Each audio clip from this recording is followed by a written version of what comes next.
வணக்கம். விழிப்பின் இன்றைய பார்வையில் இணைந்திருக்கிறீர்கள். இன்றைய பார்வையில் விடுதலை புலிகளின் அரசியல் ஆலோசகர் அண்டன் பாலசிங்கம் அவர்கள் இணைந்திருக்கிறார். வணக்கம் அண்டன் பாலசிங்கம் அவர்களே. வணக்கம். தற்போது நிலையிலே சமாதான பேச்சுவார்த்தைகள் இடைநிறுத்தப்பட்டிருக்கின்றன. நோர்வே வெளிவிவகார அமைச்சரும் கூட இங்கு வந்து தலைவர் பிரபாகரனை சந்தித்து சென்றிருக்கிறார். இந்த நிலையில் சமாதான பேச்சுவார்த்தைகள் மீள ஆரம்பிப்பதற்கான வாய்ப்புகள் இருக்கிறதா? பெருமளவில் நம்பிக்கை ஊட்டுவதாக அமையவில்லை. நோர்வே வெளிவிவகார அமைச்சர் அவர்களே சமீபத்தில் விடுத்த அறிக்கையில் ஒரு கருத்து தெரிவித்திருந்தார். அதாவது தமக்கு நம்பிக்கை ஈனம் இருப்பதாக இந்த பேச்சு உடனடியாக ஆரம்பிக்கும் என்று சொல்லி. எங்களை பொறுத்தவரையில் பிரச்சனை வந்து தென்னிலங்கை அரசியல்வாதிகள் சம்பந்தப்பட்ட பிரச்சனையே தவிர எங்களோட பிரச்சனை. நாங்கள் ஒரு இடைக்கால நிர்வாக சபை திட்டத்தை அரசாங்கத்திடம் கையளித்து விட்டு அதை பற்றி பேசுவதற்கு எப்பயும் தயாராக இருக்கிறோம்னு சொல்லியிருக்கோம்.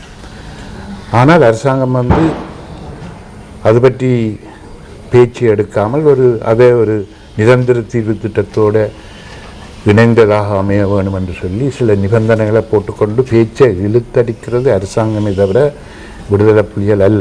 அது நல்ல தெளிவாக இருக்கணும் சொன்னால் இந்த இடைக்கால நிர்வாக சபையும் கூட மக்கள் ஆணையை பெற்று சர்வதேச நிபுணர்களின் ஆதரவுடன் தயாரிக்கப்பட்ட ஒரு திட்டம்.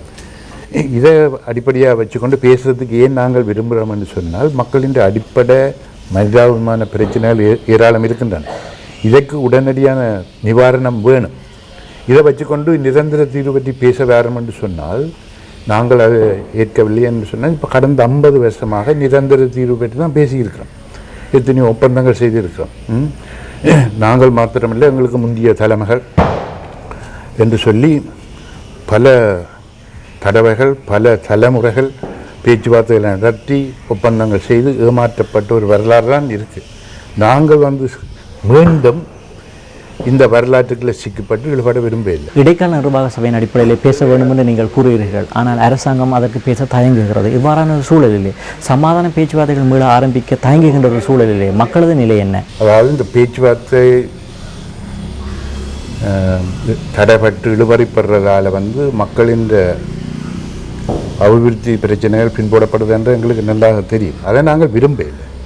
அதுக்காகத்தான் நாங்கள் சொல்கிறோம், நிரந்தர பிரச்சனை பற்றி இப்போ நாங்கள் பேச வலிக்கிட்ட வேண்டாம். அது இன்னும் கூடுதலான காலம் பிடிக்கும். தமிழ் மக்களுக்கு ஒரு இடைக்கால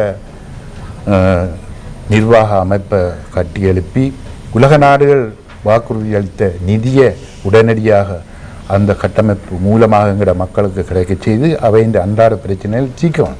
இதுதான் யதார்த்தம். இதை விடுத்துட்டு நிரந்தர தீர்வை பற்றி பேசுவோம்பா என்று கேட்டால் நாங்கள் வந்து சொல்கிறோம்னா முதல் இடைக்காலத்தை வையுங்க. மற்றது தமிழ் மக்கள் வந்து தமிழ் தலைமைகள் வந்து காலங்காலமாக நெகிழ்ந்து கொடுத்து வளைஞ்சு கொடுத்து நாரி முறிஞ்சுவே கிடக்கிறோம். எங்களை பொறுத்தவரையில் வந்து நாங்கள் நெகிழலாம். இதுதான் பிரச்சனை. ஒரு தீர்வு இடைக்காலமாக ஒரு தீர்வு நம்ம எழுத்து தான் இருந்திருக்கிறோம். இதில் சில பிரச்சனைகள் இருந்தால் வேறுங்க பேசுவோம், பேசி பிரச்சனையை தீர்ப்போம். எங்களுக்கு தேவைங்கிற மக்களின் பிரச்சனையை தீர்க்கப்பட வேண்டும். அண்மை காலமாக அரசியல் படுகொலைகள் அதிகரித்திருக்கின்றன. அரசாங்கமும் விடுதலை புலிகளும் ஏனைய தரப்புகளும் ஒருவரை குற்றம் சாட்டி வருகின்ற சூழலை காணக்கூடியதாக இருக்கிறது. இவ்வாறான சூழலில் விடுதலை புலிகள் மீது பல குற்றச்சாட்டுகள் உள்ளன. இது தற்போதுள்ள நம்பகத்தன்மையை உங்களது மீது இருக்கின்ற மக்கள் மற்றும் ஏனைய சர்வதேச தரப்புகளை வைத்திருக்கின்ற நம்பகத்தன்மையை பாதிக்காதா? அப்படியான ஒரு கருத்து நிலப்பாடு இருக்குது. ஆனால் நாங்கள் அதை ஏற்றுக்கொள்ளவில்லை. ஏனென்று சொன்னால் ஆறு இதுக்கு காரணமாக இருக்கிறார். போர் நிறுத்த உடன்பாட்டின் படி,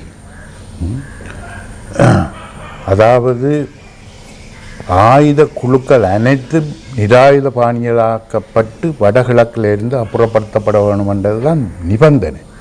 இது வந்து நிறைவேற்றப்பட வேண்டும் என்று சொல்லி நாங்கள் காலங்காலமாக கேட்டுக்கொண்டு வரோம். இன்னும் அது செய்யப்படவில்லை. இந்த கொலைகளுக்கு பின்னணியில் இருக்குன்னு என்றால் இராணுவ முகாம்களுக்குள்ள இன்னும் தஞ்சமடைந்திருக்கும் இந்த ஆயுத குழுக்கள். இவர்கள் வந்து காலங்காலமாக புலிகளை அழிக்க நோக்கத்தோடு செயற்பட்டு கொண்டு வருகிறார்கள். இந்த குழுக்கள் இராணுவ முகாம்களுக்குள்ள இருந்து கொலைகளை செய்யும் வரைக்கும் இந்த வன்முறை தொடரும். இது ஆரை கொலை செய்கிறது இல்லை. இறுதியாக சமாதானத்தின் மீது நம்பிக்கை வைத்து காத்திருக்கின்ற மக்களுக்கு உங்களிடமிருந்து வழங்கக்கூடிய நல்ல செய்தி என்ன? மக்களுக்கு நம்பிக்கை ஊட்டக்கூடிய முறையில் ஒன்றை சொல்ல விரும்புகிறோம் என்று சொன்னால், நாங்கள் வந்து சமாதானத்தை தொடர்ந்து யுத்த நிறுத்தத்தை தொடர்ந்து பேணி யுத்தத்தை தவிர்த்து சமாதான வழி மூலம் தீர்வு காணுவதற்கு இன்னும் தொடர்ந்து முயற்சிகள் எடுத்துக்கொண்டிருக்கிறோம். அது மக்களின் நன்மைக்காகவே தவிர வேறு ஒன்றுக்காகவும் அல்ல. இதைத்தான் நாங்கள் மக்களுக்கு சொல்லாமே தவிர வேறு ஒன்றையும் இப்போதைக்கு சொல்வதற்கு இல்லை. நல்லது. விழிப்பின் கலந்து கொண்டு பல உங்களுடைய கருத்துக்களை தெரிவித்தீர்கள். நன்றி.